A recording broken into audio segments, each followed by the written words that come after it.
caso, era uma agricultura mecanizada. Por isso o Zimbábue vai cair pelo menos naquela situação que hoje a gente sabe. Porém, a tendência nacionalista, a Europa sempre combateu. Samora Machel foi morto, o helicóptero foi derrubado, até hoje não se sabe quem fez isso, mas entende-se que o Serviço Secreto da África do Sul, a partir sempre em cumplicidade do Ocidente, dos Estados Unidos. Então, quando alguém tenta levantar a África, tenta chamar para si a responsabilidade, mostrando que é um líder nacionalista, o Ocidente não gosta, manda matar. E Gaddafi deve desaparecer nesse sentido, porque ele despertou muita consciência dos africanos. Eu vou dar um exemplo aqui, na questão mesmo do Tribunal Penal Internacional. Gaddafi se opôs à transferência do ex-presidente do Tchad, Hissène Habré. Gaddafi não aceitou que ele fosse julgado fora do território africano. E a gente percebe essa resistência. A mesma coisa aconteceu em relação ao atentado de Lockerbie. Certo. Né? Quando o Gaddafi, na verdade, foi dada uma grande dimensão a esse ocorrido, certo. Mas ele resiste ali a essa pressão para uma caça às bruxas e a responsabilização direta da Líbia em relação ao atentado, né, que ocorreu ali do certo. Avião que sai de Londres e então explode sobre a Escócia. A Escócia, isso. E veja bem, falando de atentado, a Rússia uma vez havia derrubado o avião sul-coreano. Nada aconteceu, nenhum dirigente russo foi, pelo menos, transferido perante a Corte Penal Internacional, ou então nada foi exigido de indenizações. Mas o avião foi derrubado pelas caças russas. Isso o mundo considerou. Protestaram, mas nada aconteceu. Mas como foram 259 europeus, né? Eu acho que, eu não sei se foram todos europeus, mas a maior parte de norte-americanos, né? O avião estava indo para Nova York, não é isso? Certo, de Nova York. Estava indo de Londres para Nova York. Não é isso? Eu acho que assim, de Londres para Nova York, ele explodiu ali sobre a Escócia. E agora, certo. E imagina o outro avião, era mais de 262 passageiros. Uhum. Também a Rússia detonou, morreram. E Israel, quantas vezes fez também atos terroristas do Estado? Nada acontece, até hoje. Nenhum dirigente de Israel foi levado perante a corte. Inclusive, Ariel Sharon, diante da questão da competência universal, foi demandado. Havia crime contra Ariel Sharon. A Bélgica, que chamou para si a competência universal, ficou incapaz de julgar Ariel Sharon, ficou incapaz de decretar um mandado de prisão internacional. Então, essas pessoas, Rumsfeld, o que a gente chama os grandes falcões lá da guerra do Iraque, hoje estão soltos lá nos Estados Unidos. Abu Ghraib, Guantánamo, são momentos de violação sistemática de direitos humanos. Mas isso não se posiciona, inclusive, Obama fica traindo a própria promessa da campanha, mantendo de novo aqueles presos, sem julgamento, infringindo pelo menos as normas mais elementares do direito internacional humanitário. Pois é. Kiwong, eu quero, antes até de fazer o meu próximo comentário, mostrar aqui o livro do professor Sebastião Kiwong-Bissau, que é o Conselho de Segurança da ONU e os conflitos nos Grandes Lagos, né? Vamos jogar a câmera aqui no livro do professor Kiwong, né? Para os nossos telespectadores conhecerem aqui o trabalho do nosso entrevistado de hoje. E aqui você vai falar sobre o Conselho de Segurança da ONU e você também é especialista aí nessa questão do Tribunal Penal Internacional, né, Kiwong? Certo. Mas eu lembrei aqui do seu trabalho, certo. Mas antes eu quero fazer o seguinte comentário. O ano passado, não, em 2009, dia 15 de outubro de 2009, tem um artigo seu na sua coluna na internet, falando que o Obama merecia sim o Prêmio Nobel da Paz. Eu te pergunto, nesse um ano e meio depois, Kiwong, você continua achando que ele merecia mesmo o Prêmio Nobel da Paz? Com certeza, porque devemos contextualizar as coisas, porque foi naquele momento que ele realmente estava lutando pela paz mundial, justamente ele, porque diria como internacionalista que hoje o mundo é um pouco mais calmo. Um pouco mais calmo. Veja bem, na era Bush, muitos estados andavam pelo menos triste, resmungando. Os dirigentes mesmo resmungavam muito da política que tínhamos. Ouvia os estudantes reclamando dos Estados Unidos. Isso levava pelo menos o ódio nos corações das pessoas contra o governo americano. Eu sempre falava às pessoas que essa raiva ou esse ódio não seja contra os americanos, contra o governo. É uma política do governo, não dos americanos em si, mas do governo americano. Porque quando você lê Noam Chomsky, o grande crítico mesmo, um americano que critica o próprio país, você percebe efetivamente é uma política já bem costurada para que a hegemonia permanecesse no mundo inteiro e fosse permanente. E Obama entrou também diante disso, mas Obama veio mudar. Estávamos na questão de unilateralismo, que Bush trouxe. Obama tenta voltar para multilateralismo. E com isso tranquilizou o mundo. É a razão pela qual eu diria mesmo, nessa questão da Líbia, nós temos Estados Unidos, Grã-Bretanha, França, porém os Estados Unidos fizeram tudo para não sair como os líderes dessa coalizão. Por quê? Razão pela qual tem passado o comando para as tropas da Aliança Atlântica Norte. Isso mostra que Obama não quer ser como outro Bush, porém ele passa o comando para uma organização que vai dizer, escuta, aqui não é o americano que está mandando. Na realidade, ele dá a logística toda. Porém, ele não vai ficar na frente disso, para não cair de novo nos pecados do Bush. Isso que percebe que Obama é inteligente, muito inteligente nesse aspecto.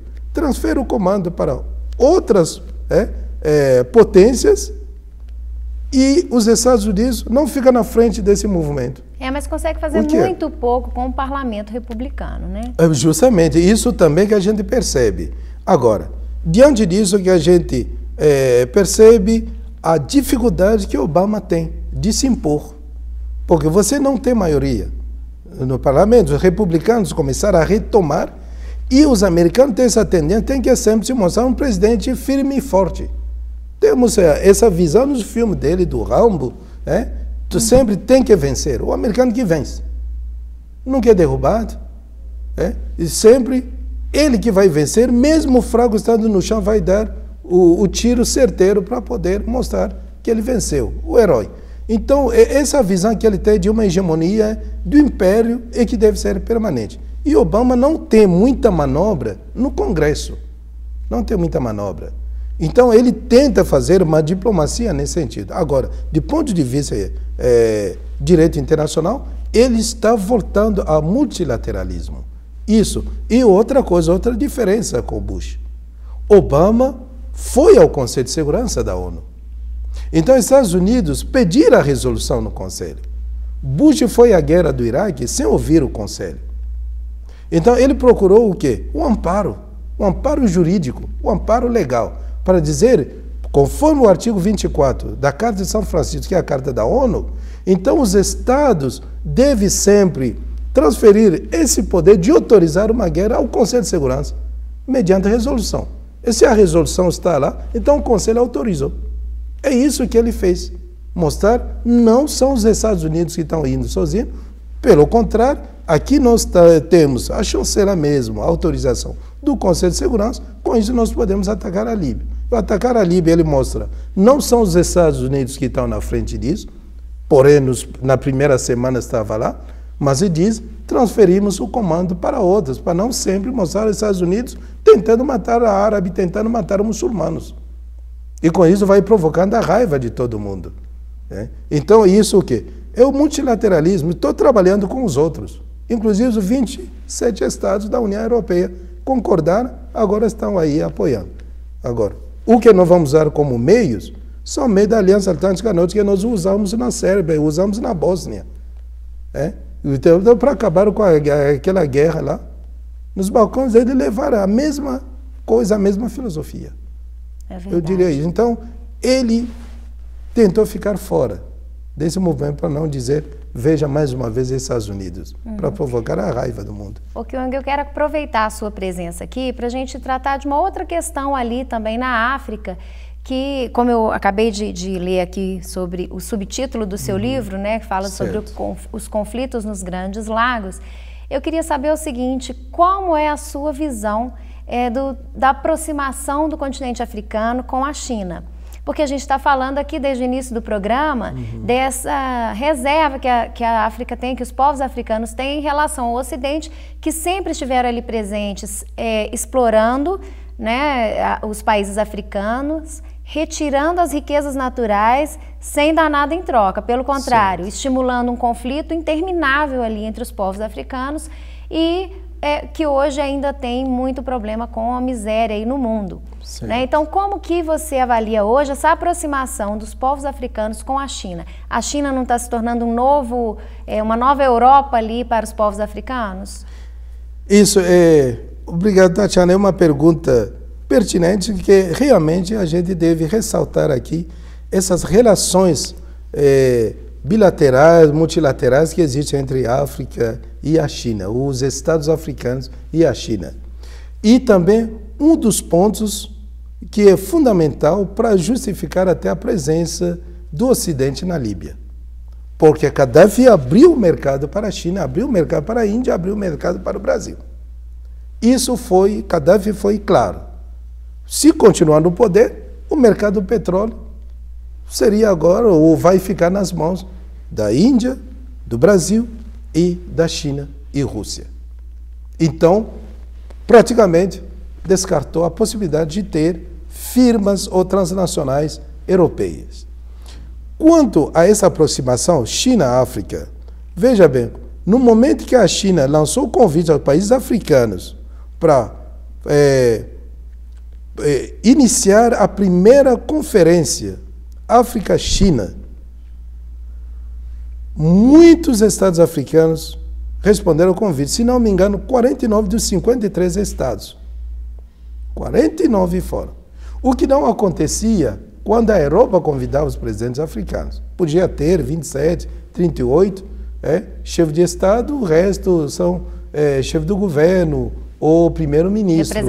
Representante diplomático, plenipotenciário, que ia. Mas a China, os presidentes africanos foram, em peso. Então foi um novo mercado.